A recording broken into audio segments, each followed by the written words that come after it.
Here's a King James 11. It's in Greek and it has the Apocrypha books in it. Gillian's or whatever, Holy Bible. Here's the other one you guys always see me go in, but this is the newer version. Believe it or not, this one right here was mine when I was a child. My mom asked me if I wanted this book back. When I tell you, I told her no. Like, I wasn't interested in that moment. I was just in my feelings. I was like, Mom, I don't even care if you throw it away. I told her that, but she kept it and she put it on that shelf. This one right here was put to work. You could tell. Another one, King James. It's a study Bible. I might have showed y'all this one already. Y'all already know my hallelujah. Shout out to Hallelujah Scriptures. So John posted a Sabbath post. So I was like, I posted Shabbat Shalom, Enki, and just to let him know, like, Shabbat Shalom, my brother. And then this one person, I forget the name, they did a screenshot of all the restored scriptures. And at the top of it, it had said that the cipher is like the worst one. The whole goal of the post was like, all these scriptures, they're not good for you. It's not good for you to study. Wait a minute. I found Yahuwah through Christopher Glenn audio. That's King James. He's reading out the King James in a beautiful audio. Notice I didn't say anything restored.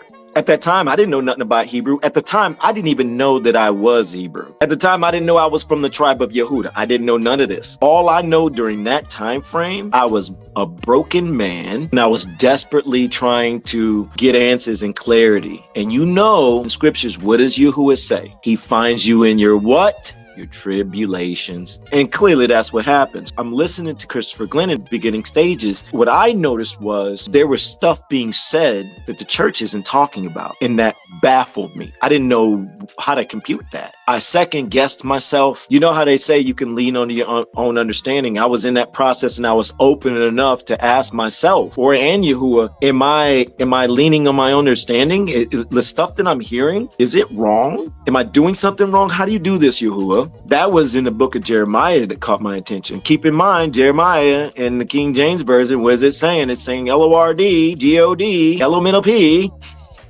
J-Z, right? I caught those things first. Now, what's interesting is I hopped into Ezekiel and I'm like, wait a minute, I'm hearing the same things, little different stories, but the pattern's the same, the problem's the same. I'm like, wait a minute, something's off. Then I hopped into Isaiah. It's almost like everything that I'm hearing. Now, keep in mind, Christopher Glenn reads what? The King James Version. And then I'm also listening to the Apocrypha books, King James Version, because that's how Christopher Glenn reads them. The truth just suddenly started migrating my way. Started picking up these little things. Yahuwah, is that true? It's almost like Yahuwah's like, yep. Then I'd be like, wait a minute, there's some more. Yahuwah, did I just catch what I just caught? Yep. She's pretty much saying that the cipher is the worst and all this other stuff. And I couldn't help but think, how is it the worst? All these books are saying the same. Why aren't these people picking up on this? Why aren't they seeing that all this stuff is the same? Why is everybody getting so distracted? Can I ask a general question to everyone? I want to see if this fits anyone in here. Put that's me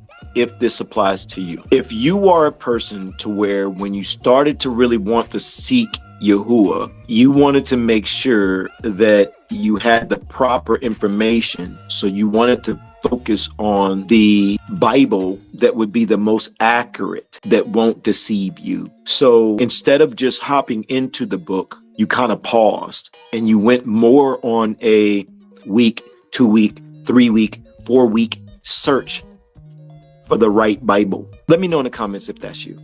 Let me know if you've done that. I just want to make sure that I'm not going to be deceived. If I'm going to study, if I'm going to do this, if I'm going to seek my creator, I want to make sure that I don't grab the wrong thing and be lied to. Nikki says, that's me. Bruce says, that's me. Tim says, that's me.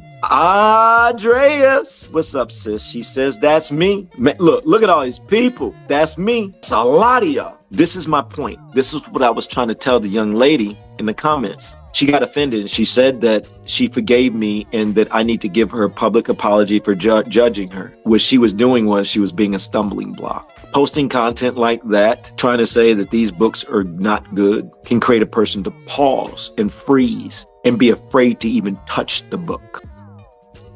We need to stop, y'all. And this was a Yahuwah person, by the way. This wasn't God.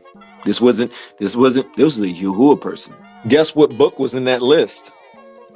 The Hallelujah was in that list. But you know what book was not in that list? The 1611 King James. So wait a minute. Personal experience, audio from Christopher Glenn that does the King James version of things. Yahuwah grabbed me from there and shot me to his name. Where does that apply? Here's what I picked up.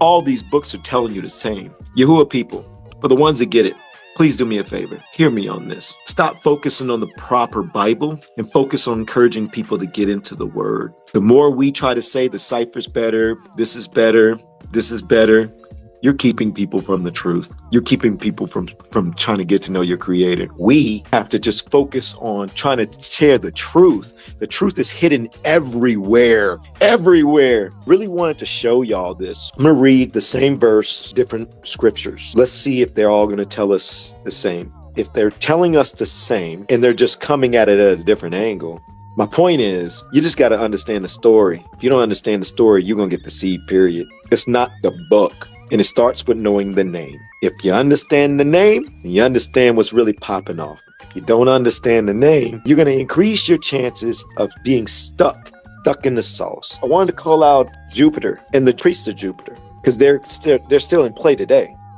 They're all around us. They're in the current churches. Hallelujah scriptures. We'll start there. It says priest of Zeus. This is Hallelujah scriptures, right?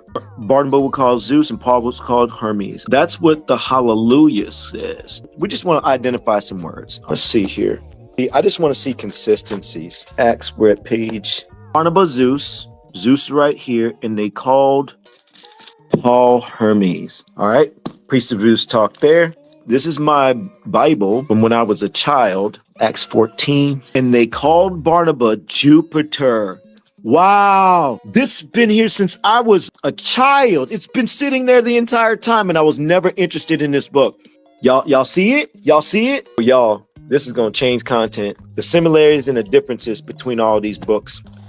I am so happy. Here's Acts again. Y'all see this? My mom worked this book. She has been consistent with Yahuwah. 14 here. All right, boom. Here's another one. The same verse. And they called Barnabas Jupiter and Paul Mercurius.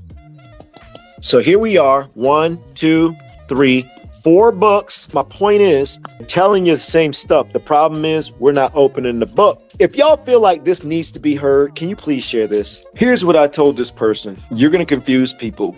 And you're going to make them afraid to even get into the word. You got one set of people saying, and it's true, it's 100% true. The KJV has been edited, it's been added to and subtracted from, but that's all of them. It's not about the book. It's about understanding the truth. When you understand the truth, you realize all the books are just telling you the same thing. It's just telling you a different angle. Are there some errors where they took some words out and put some words in, and it can really mess up the meaning? I will say 100% yes. You're going to get them. But if you don't hop in the book, how you even gonna know to get there? Does that make sense? I think I'm softly with a loving heart is proving that actions like that person is creating a stumbling block. Can y'all please hear me on this? We gotta stop trying to tell people this is most important. How about just encouraging them? Get started. Get started. There's a lie going on. Here, let me show you some stuff. What version you got? You got King James? Okay, cool. Go to this one over here. I'm gonna read mine. I'm gonna tell you what it says. You read yours and tell you what it says. Guess what that person did? They just learned. But what that person did was they're going to have another person go in, take a look at that photo. I was considering putting some money into the cipher. Now I'm not going to do it. They're Hallelujah scriptures. I've heard some things about them. I'm not sure about that. I want to make sure that all you did was delay a person from getting to know the truth. Stumbling block. We need to stop trying to be the smartest in the room. The smartest in the room is the person that's going to try to encourage a person to just try to get to know it. Just open it up and try. If you don't open up that book, if you don't start, you already lose. You lose regardless. You got no chance. Lost.